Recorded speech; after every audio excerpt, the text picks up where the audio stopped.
के मकान हमारे बालेश्वर और बालेश्वर के जो आसपास के गांव है वहाँ पर भी खूब बनते हैं। होम बिल्डिंग गाइड और डेकोरेशन डिजाइन के बारे में आपको विस्तार से पूरी जानकारी देने वाला हूँ, जिसके अंदर सामान से लगाकर कारीगर, उसकी रेट और उसको कंप्लीट होने तक के बारे में पूरी जानकारी मेरी आपको इस वीडियो में जरूर मिलेगी। ये जानकारी उनके लिए भी बहुत काम की है। तो आइए, हमारे चैनल पर आपका बहुत बहुत हार्दिक स्वागत है। तो जो खदानों में से जो पत्थर निकलता है और फिर आरे तक उसको पहुंचाया जाता है और उसको जेसीबी के द्वारा स्टैंड तक पहुंचाया जाता है, और वहां पर आपने देखे होंगे या आपको बता दूं कि वहां पर कटिंग करने के लिए बहुत बड़े बड़े आरे लगे होते हैं, जिस पर पत्थर लाया जाता है और उसके बाद में वो मशीनों पर कटिंग किया जाता है। वो आरा 25 से 30 लाख, उससे भी ज्यादा 50 लाख, 1 लाख तक के लागत का बजट का होता है। बहुत महंगा होता है और उस पर जो कारीगर रखे होते हैं वो भी बड़ी बड़ी तनख्वाह से और अच्छे जानकार कारीगर होते हैं। और वो कटिंग अगले की डिमांड के अनुसार होता है। 3 इंची भी होता है। और लेरियों के लिए जो मकान के आगे डिजाइनदार लेरियां लगती है, जिनके लिए खास उनकी डिमांड मांग के अनुसार कटिंग किया जाता है। यानी कि वो लेरियां 6 इंची बाई 6 इंची की भी होती है, 10 इंची हाइट में भी होती है, उससे ज्यादा की भी हो सकती है। तो आपने वो लेरियां देखी होगी जिसके अंदर कई तरह की अपनी अपनी हुनर के अनुसार डिजाइन दी जाती है। और उसके साथ में जो दरवाजा जो होता है, तो दरवाजे के चारों ओर भी पत्थर लगता है। 6 इंची बाई 15 इंची का पत्थर लगता है। तो मकान की जो नींव भरी जाती है और उसके बाद में पत्थरों से जो नींव भरी जाती है, उसके बाद में उसके ऊपर थड़ेसा लगाया जाता है।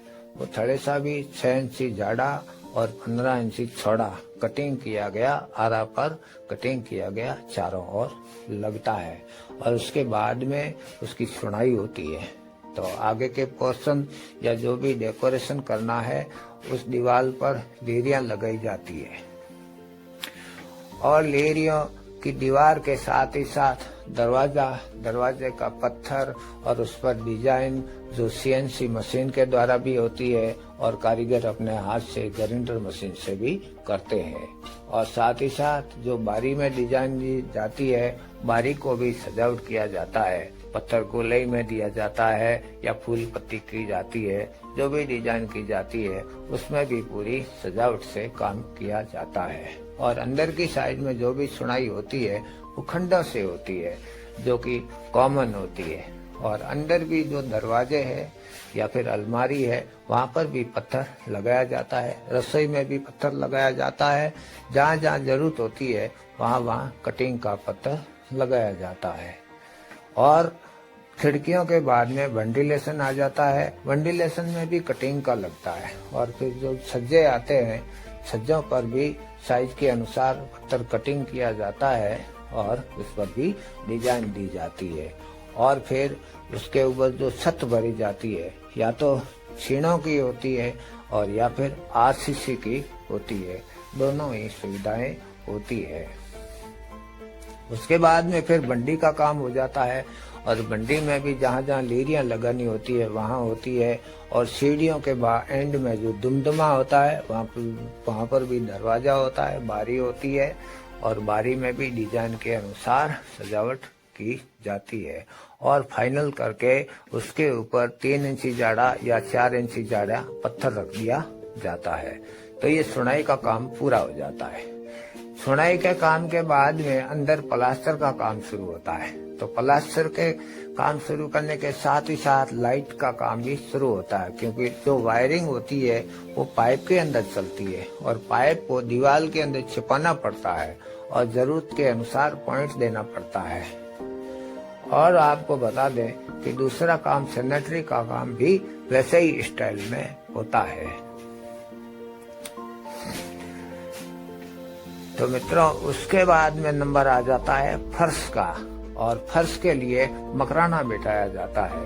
मकराना भी अलग अलग डिजाइन, अलग अलग जगह का हमारे यहाँ पर अवेलेबल है, उपलब्ध है। बालेश्वर में कई मकराने की दुकानें मिल जाती है, और वहाँ पर भी हर साइज का मकराना मिलता है। और वो मकराना अपने कमरों में लगाया जाता है। हॉल में बड़ी साइज का लग सकता है, और कॉर्नर पर डिजाइन भी दी जाती है, और बाहर जो चौकी होती है वहाँ पर करेजी भी हो सकती है, और छोटी साइज के टुकड़े या फिर वेस्टेज भी काम लिया जा सकता है।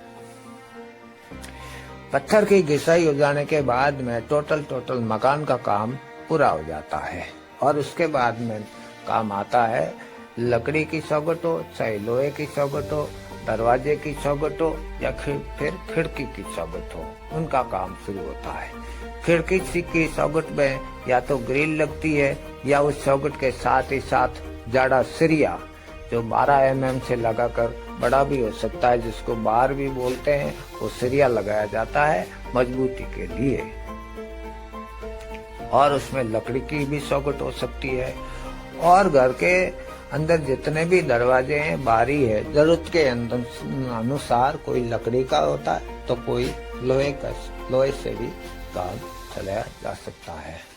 तो इसके बाद में इसके बारी और दरवाजे का काम भी पूरा हो जाता है। उसके बाद में आपको मित्रों बता दूं कि फर्नीचर का भी काम होता है, क्योंकि रसोई के अंदर बहुत जरूरी होता है। और कमरों में कहीं पर अलमारी है, और या फिर बेड है, डबल बेड है, कबाट है, या और भी कोई फर्नीचर का आइटम है, तो वो फर्नीचर का काम शुरू होता है।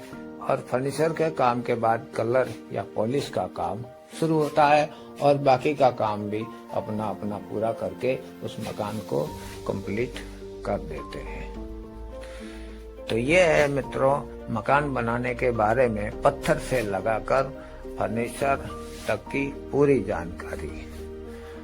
अब अगर आपको इसमें डिटेल से, पूरे विवरण से, किसी जैसे दरवाजे की डिजाइन अलग से, दरवाजे का अलग से वीडियो, लोहे का दरवाजा या लकड़ी का दरवाजा, तो जिसके लिए आप मेरे वीडियो को पर आना चाहते हैं तो मेरे चैनल को सब्सक्राइब करें। और इसी तरह की जानकारी या लोहे के जो पलंग होते हैं, लोहे के जो गेट होते हैं, जिसके लिए भी मैं वीडियो अपलोड करता रहता हूँ, तो भी मेरे चैनल को आप सब्सक्राइब जरूर करें। और साथ ही साथ आप मेरे वीडियो को लाइक करें, और अपने दोस्तों के साथ जो जरूरतमंद है उसको मेरा वीडियो शेयर भी जरूर करें। मैं MR सुथार, मिलते हैं अगले वीडियो में। जब तक के लिए नमस्कार।